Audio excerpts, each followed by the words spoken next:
Hello दोस्तों, आप सबको प्रभु यीशु मसीह के नाम से प्यार भरा जय मसीह की। दोस्तों, आज के इस नए वीडियो में आप सबको स्वागत करता हूं।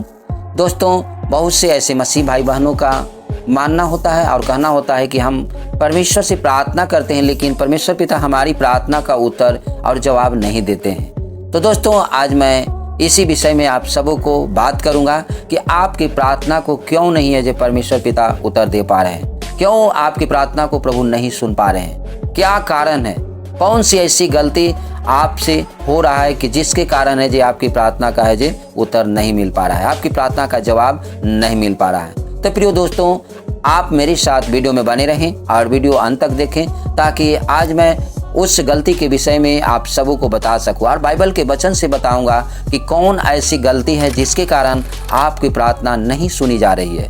तो दोस्तों, आप मेरे साथ वीडियो में बने रहें। तो चलिए वीडियो को शुरू करते हैं।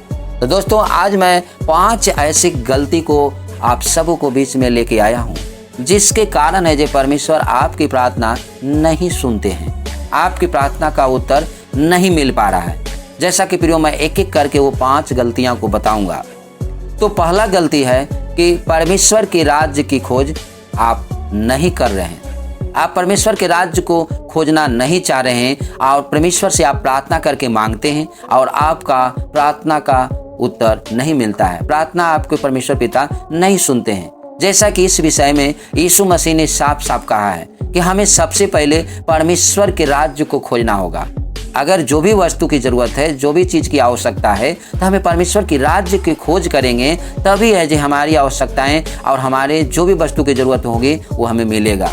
जैसा कि मत्ती 6:33 में यीशु मसीह कहते हैं, इसलिए पहले तुम उसे राज्य और धर्म की खोज करो तो ये सब वस्तुएं भी तुम्हें मिल जाएगी। तो प्रिय दोस्तों, अब तक आप जिस चीज के लिए आप प्रार्थना कर रहे हैं, जिस वस्तुएं के लिए प्रार्थना कर रहे हैं, तो आपको सबसे पहले परमेश्वर के राज्य को खोज करना होगा, राज्य और उनके धर्म की खोज करना होगा। और जब उनके राज्य और धर्म की खोज करेंगे तो आप जिस चीज के लिए, जिस वस्तु के लिए आप प्रार्थना कर रहे हैं, वो आपको अवश्य मिलेगा, क्योंकि इस बातों को यीशु मसीह ने कहा है। दूसरा जो गलती है मेरे प्रियो, कि आपका उद्देश्य क्या है, आप किस उद्देश्य से है जे आप है जे धर्म का काम कर रहे हैं, किस उद्देश्य से आप किसी को मदद कर रहे हैं, दान कर रहे हैं, या किसी को आप है जे सहायता कर रहे हैं।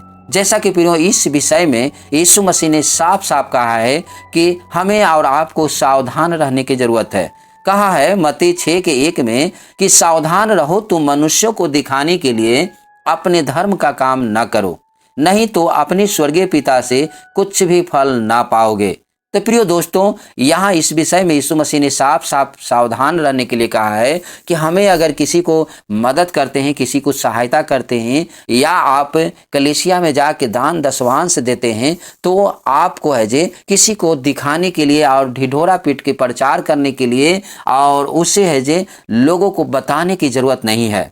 अगर ऐसा अब तक अगर आप कर रहे हैं तो आपको है जे स्वर्गीय पिता से कुछ भी फल नहीं मिलेगा। आप लोगों को कितनों भी आप मदद कर रहे हैं, आप कितनों भी दान पुण्य कर रहे हैं, आप लोगों को कितनों भी सहायता कर रहे हैं, लेकिन जब आपका सोच है, आपका उद्देश्य है कि आप अपने नाम के लिए कर रहे हैं, लोगों में आप एक प्रतिष्ठा पाने के लिए, एक मान सम्मान पाने के लिए कर रहे हैं, तो उसका आपका प्रतिफल स्वर्गीय पिता से नहीं मिल पाएगा। इसलिए आप अगर किसी को मदद करें तो आप सावधान रहें, लोगों को दिखाने के लिए और लोगों को है जो प्रचार करने के लिए और लोगों से आप महिमा पाने के लिए इस काम को ना करें। आप गुप्त में आप किसी को मदद करें। जैसा कि इस विषय में यीशु मसीह ने साफ साफ कहा है कि अगर तुम्हारा दायां हाथ देता है तब बायां हाथ भी जानने ना पाए। तो दोस्तों, अब तक अगर ऐसा आप कर रहे हैं तो इस बातों को आप ना करें। आप है जो किसी को मदद करें तो परमेश्वर की महिमा के लिए, और ये सोच के करें कि हम जो इसे दे रहे हैं, जो सहायता कर रहे हैं, हमें प्रतिफल इसका हमें स्वर्गीय पिता से मिलेगा,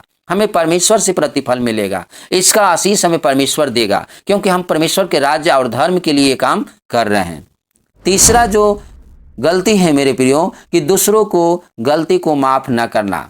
अक्सर क्या होता है कि हम लोग एक दूसरे को गलती को माफ नहीं करते हैं, वो कितनों भी माफ़ी मांगता है, कितनों भी क्षमा मांगता है, लेकिन फिर भी हम क्षमा करना नहीं चाहते हैं। तो ये हमारे गलती है और हम प्रभु के पास चरणों में बैठ के हम परमेश्वर से अपने आप को माफ़ी मांगते हैं और परमेश्वर से हम प्रार्थना करके बहुत सी ऐसी चीज़ों के लिए प्रार्थना करते हैं जिसका है जो उत्तर नहीं मिलता है। जैसा कि यीशु मसीह इस विषय में साफ साफ कहे हैं। मत्ती 6:14 और 15 आयत में यीशु मसीह कहा है, इसलिए यदि तुम मनुष्य के अपराध क्षमा करोगे तो तुम्हारा स्वर्गीय पिता भी तुम्हें क्षमा करेगा, और यदि तुम मनुष्यों के अपराध क्षमा न करोगे तो तुम्हारा पिता भी तुम्हारे अपराध क्षमा न करेगा। तो प्रिय दोस्तों, इस विषय में यीशु मसीह ने यहाँ साफ साफ कहा है कि अगर अपने आप को परमेश्वर के सम्मुख है जे क्षमा और अपने अपराधों को माफ़ी को चाहते हैं तो हमें एक दूसरे को अपराध को क्षमा करना होगा। और जब भी हम प्रभु से प्रार्थना करने के लिए उनके पास बैठते हैं, किसी चीज़ों के लिए मांगते हैं, तो हमें एक दूसरे भाइयों के लिए सबसे पहले माफ़ करना होगा। क्योंकि इस विषय में यीशु मसीह ने साफ कहा है कि अगर तू वेदी पे भेंट चढ़ाने के लिए जा रहा है तो भेंट को रख दे, और सबसे भाई से जिससे तुम एक दूसरे से बैर है उससे तू जाके मेल मिलाप कर ले, तब तू वेदी पे जाके भेंट चढ़ा। तो प्रिय दोस्तों, हमें एक दूसरे को अपराध को माफ़ करना है, तभी हमारा अपराध क्षमा होगा और तभी आपकी प्रार्थना को प्रभु सुनेंगे और उस प्रार्थना का है जो जवाब मिलेगा। चौथा जो कारण है मेरे प्रिय, चौथा जो गलती है कि अपने आप को चिंता ज़्यादा करते हैं हम अपने आप को सोचते हैं कि हम ये काम को सफल कर लेंगे, वो काम को सफल कर लेंगे, लेकिन इस विषय में यीशु मसीह ने साफ कहा है कि चिंता न करना। और हम इस बातों को वचन को सुन लेते हैं लेकिन फिर भी अपने आप को है जे चिंतित हो जाते हैं। जैसा कि मत्ती 6:31 में यीशु मसीह ने कहा है, इसलिए तुम चिंता करके यह न कहना कि हम क्या खाएंगे या क्या पिएंगे या क्या पहनेंगे, क्योंकि अन्य जाति इन सब वस्तुओं की खोज में रहते हैं और तुम्हारा स्वर्गीय पिता जानता है कि तुम्हें ये सब वस्तुएं चाहिए। तो मेरे प्यारे मसीह भाई बहनों, इस विषय में यीशु मसीह साफ साफ कह रहे हैं कि आपकी आवश्यकताओं के लिए स्वर्गीय जो पिता है, परमेश्वर पिता, वो जानते हैं कि आपको और हमें क्या चाहिए, आपको और हमें क्या जरूरत है, क्या आवश्यकता है। लेकिन इस विषय में यीशु मसीह साफ साफ कहते हैं कि तुम अपने आप को चिंता न करो कि हम क्या खाएंगे और क्या पिएंगे और क्या पहनेंगे। अपनी चिंता को प्रभु पे डालना होगा और परमेश्वर के राज्य के और उनके धर्म की खोज में लग जाइए, तो प्रभु ये सारे चीज़ों को वो देने के लिए तैयार है। जैसा कि यीशु मसीह ने कहा, एक उदाहरण में भी बताया कि कौवे पे ध्यान दो, वो तो न काटते हैं न बोते हैं, न उनका कोई कोठी भंडार होता है, फिर भी उसे स्वर्गीय पिता है जे भर पेट है जे खाना खिलाता है।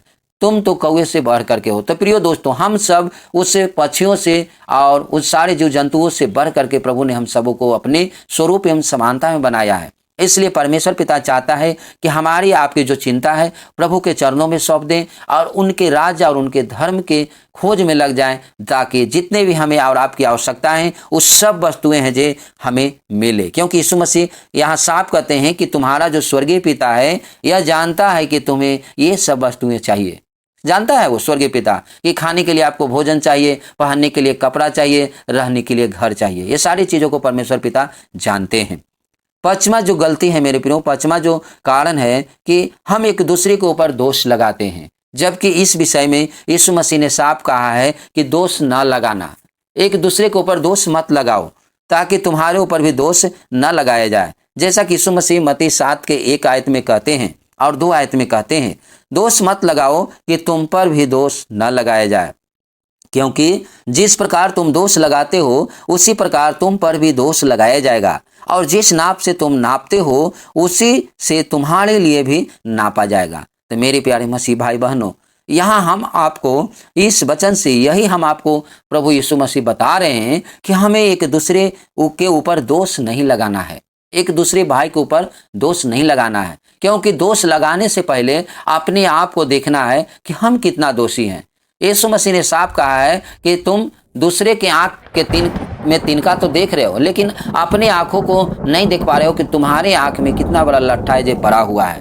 तो मेरे प्यारे मसीह भाई बहनों, आज मैं ये 5 ऐसी गलतियों को बताया जिस गलती के कारण है जो परमेश्वर आपकी प्रार्थना को नहीं सुनते हैं।